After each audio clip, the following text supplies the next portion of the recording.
On the night of June 29th, 2002, 21-year-old Lisa Marie Young was out planning a night with her friends. Around 11 p.m., she left her home, planning to go to a nightclub, but instead she ended up attending a series of house parties. Lisa was last seen in the early hours of June 30th. At some point that night, she accepted a ride from a man named Christopher Adair.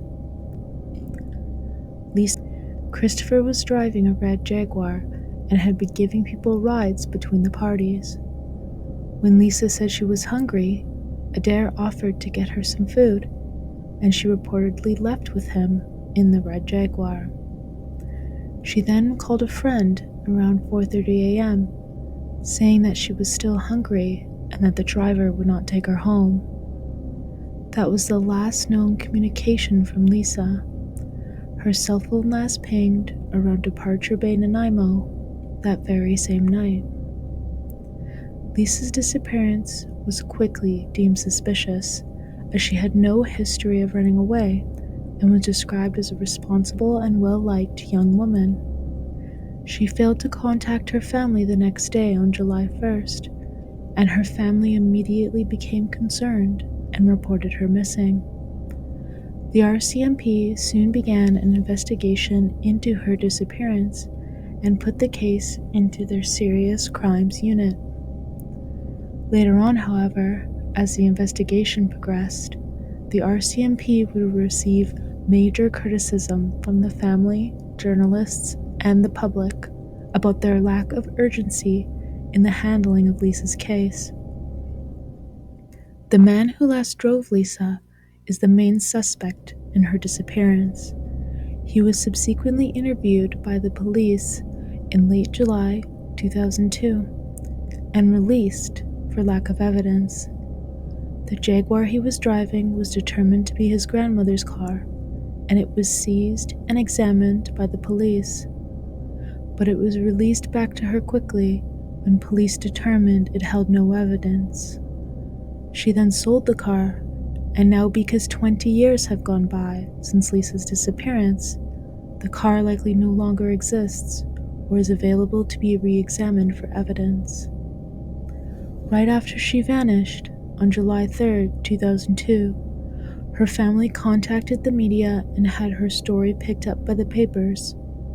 Her family also printed hundreds of missing person posters, paid for billboards, and put up a $11,000 Canadian reward for information. Her family and tribal community conducted numerous searches in 2002 and 2003 with no results.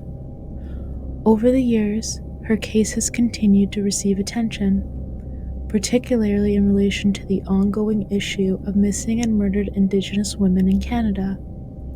Her family has remained vocal in seeking justice and organizing awareness campaigns to keep her case in the public eye.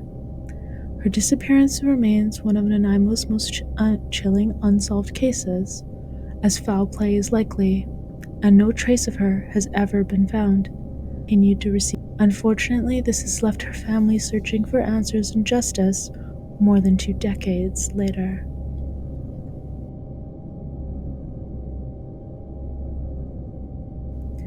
Going over the evidence that exists in this case, precious little is available for us to examine. She was last seen at the house party in Cathars Lake, area of Nanaimo, getting into the red Jaguar. Unfortunately, after that, there are few clues as to where Lisa could have gone. Her last sighting was definitive, as multiple different people witnessed her getting into the car. The last time she was heard from was also definitively confirmed to be 4:30 a.m. when she made that call to her friend, as confirmed by her phone records. The remaining evidence is as follows. The cell phone company confirmed her phone pinged for the last time in Departure Bay. The red Jaguar detained by the police contained no blood or physical evidence. Neither her purse, phone, keys, clothes, or body was ever found, leaving almost no physical evidence for the police. Lisa's case is rare in that the last time she was seen getting into a very distinct vehicle, and the person driving that vehicle has already been identified. One would assume this would have already led to a resolution in her case and made it easier for police to classify her disappearance as a homicide. But as no physical evidence has appeared, the police seemed reluctant to classify it as such. Lisa Marie Young was described as a responsible, vibrant, and social young woman with no known history of mental illness, substance abuse, or erratic behavior. Her sudden disappearance was highly uncharacteristic, and there were no prior signs suggesting she might have voluntarily left her life behind. Unlike some missing person cases, where underlying mental health issues such as depression, memory loss, or emotional distress play a role, there is no evidence to suggest Lisa was struggling with any such condition at the time of her disappearance, and thus she would not have voluntarily disappeared.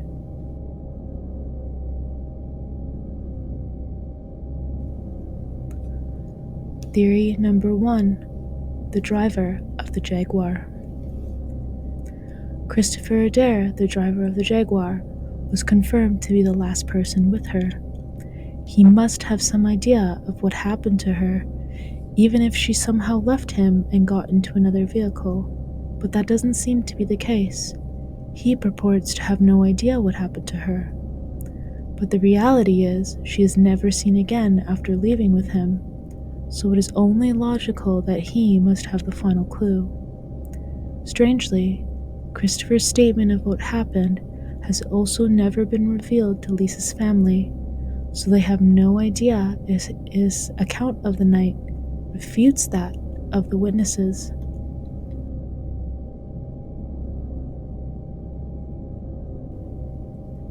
Theory number 2: Lisa was lured into a dangerous situation on purpose, and the driver was the middleman.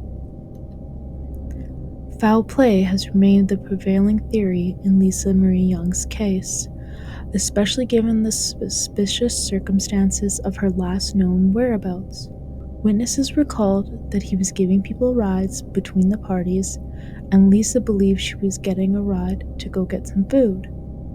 In her last communication, she expressed frustration that the driver would not take her home, raising significant concerns. Did the driver drop her off somewhere dangerous, where she was trafficked or kidnapped? Did he purposely lure her with the intention of getting her somewhere else where she could be taken advantage of? Unfortunately, there is almost no information or evidence to determine if this was the case. Whether or not she was purposely singled out as a target, or whether or not her disappearance is the result of simply being in the wrong place at the wrong time, her final moments remain frustratingly unknown, but the purported lack of cooperation from Christopher Adair remains highly suspicious. Lisa's disappearance has drawn widespread attention, particularly in the context of the larger issue of missing and murdered Indigenous women and girls in Canada. Her case has become emblematic of the systemic failures that exist in addressing violence against Indigenous women. Her cases fuel discussions about racial bias, law enforcement response, and the need for greater protections for vulnerable populations. Fortunately, however, the media has played a significant role in keeping her story alive. Numerous podcast segments and social media campaigns have revisited her case, seeking to spread awareness and encourage new leads. But some have criticized the initial coverage, arguing that cases involving Indigenous women often receive less attention than those involving non-Indigenous victims. Public opinion on law enforcement's handling of Lisa Marie's case has been mixed. While the RCMP says they continue to investigate, many believe that early mistakes, a lack of urgency, and possible influence from powerful individuals may have hindered progress. Some have also speculated that biases against Indigenous victims may have played a role in the investigation's slow progress. It is depressing that when she first disappeared, Lisa's mother reportedly held back from the RCMP that her daughter was Indigenous when reporting her, as she was worried they would not take the case seriously. From the initial reaction of the RCMP, it seems that she was correct. They first told her to wait 48 hours, and then when that time passed, her mother reportedly tried to contact the RCMP officer that had picked up the case, but she was told that since it was a Friday, the officer was off and she would have to wait till Monday. It was perhaps this critical delay that has now resulted in the case going unsolved for so long. Politicians have even conceded that the case was initially mishandled. MP Paul Manley stated in the House of Commons debates in October 2020 that it's very clear the police did not respond in a proper way. It was members of her First Nation tribe who conducted searches on their own without the aid of the RCMP. Over the years, various theories and rumors have circulated within the community, adding to the complexity of the case. Some believe that key witnesses may have been intimidated into silence, while others suspect that law enforcement may have missed crucial opportunities to bring suspects in for questioning or to collect evidence. The reclassification of this case as a homicide in 2021 was a step forward, and many hope for a breakthrough that leads to an arrest and a conviction.